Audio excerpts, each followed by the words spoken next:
நண்பர்கள் அனைவருக்கும் வணக்கங்கள். நான் குடந்தை மகி. இந்த வண்டி பார்த்திங்கன்னா Royal Enfield classic 350 EA5 model. இது வண்டி வந்து கரண்ட்டு வரல, ஸ்டார்ட் ஆகலைன்னு வண்டி வந்தது. நம்ம ஓபிடி போட்டு செக் பண்ணுறோம். 5 ஃபால்ட்டு காட்டுது. கிராங்க் பர்சன் சென்சார், EOT,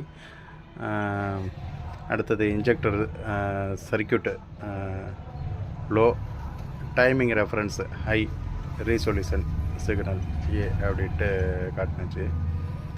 இப்போ நம்ம எல்லாத்தையுமே பார்க்குறோம், டேட்டா ஸ்ட்ரீமில் பார்க்குறோம். லைவ் டேட்டாவில் என்ன வருதுங்கிறத பார்த்திங்கன்னா EOT சென்சார் வந்து பார்த்திங்கன்னா ஹையில் காட்டுது. உங்களுக்கு சர்க்கியூட் வந்து ஹையில் போகுது. நம்ம வந்து -20 டிகிரியில் இருக்குது EOT சென்சார் பார்த்திங்கன்னா. அதனால தான் உங்களுக்கு ஹை காட்டுது. அதில் வந்து தெர்மிஸ்டர் போயிடுச்சு. பாக்கி அப்படியே எல்லாமே ஓரலாக நம்ம மேப் சென்சாரு, IAT சென்சாரு இதெல்லாம் எப்படி இருக்குங்கிறது, ஓட்டு சென்சார் இதோட தரவுகள்லாம் பார்க்குறோம். பாக்கி எல்லாமே கரெக்டாக இருக்குது.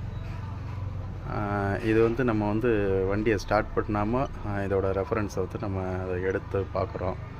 பார்த்துட்டு அதுக்கப்புறம் வண்டியை வந்து சிக்னலை செக் பண்ணுறோம். சிக்னல் வரல, CKP சென்சார் சிக்னலு. அப்புறம் கப்ளர்லாம் க்ளீன் பண்ணுறோம்.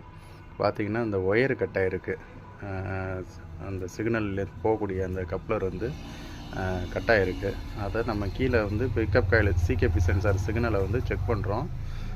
லைன் டெஸ்டரில் நல்லா சிக்னல் வருது.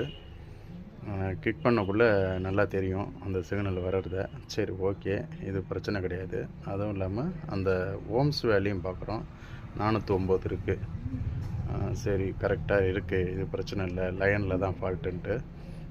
அப்புறம் 1 by 1 செக் பண்ணக்குள்ளே தான் கீழே வந்து இந்த CKP சென்சார் கப்ளர் சொருகிற இடத்துல வந்து அந்த பின்னானது உருகிட்டு இருக்கு. உள்ளே லாக் உடஞ்சிருக்கு.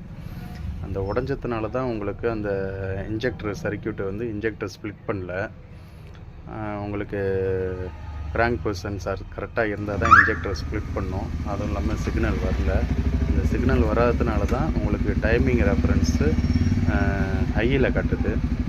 இப்போ அதை நம்ம வேறு ஒரு கப்ளர் இருந்து அதை நம்ம ரெடி பண்ணி அதை போட்டுட்டு வண்டியை வந்து ஸ்டார்ட் பண்ணி திரும்ப வேல்யூ பார்க்கக்குள்ள எரேஸ் பண்ணிடுறோம். ஓபிடியை போட்டு எல்லாத்தையும் ஃபால்ட்டு கூட எரேஸ் பண்ணணும். இந்த EOT சென்சார் மட்டும் எரேஸ் ஆகலை. காரணம் என்னன்னு பார்த்தீங்கன்னா மைனஸில் இருக்குது. இது மைனஸில் இருந்தாலும் இந்த வண்டி உங்களுக்கு வந்து ஓடும். ஸ்டார்டிங் ட்ரபிள் எந்த விதமான பிரச்சனையும் வராது. ஏன்னா இதில் தகவல் பார்த்திங்கன்னா map sensor, IAT sensor, TPS இந்த 3 தகவலை தான் மெயினாக எடுத்துக்கும். EOTங்கிறது ஹை டெம்பரேச்சரில் ஓவராக ஜாஸ்தியாக இருக்கக்குள்ள வண்டி வந்து கட் ஆஃப் ஆக்கி விடுறதுக்கு, பவரை கட் பண்ணுறதுக்காக அது மெயினாக வந்து தேவைப்படுது.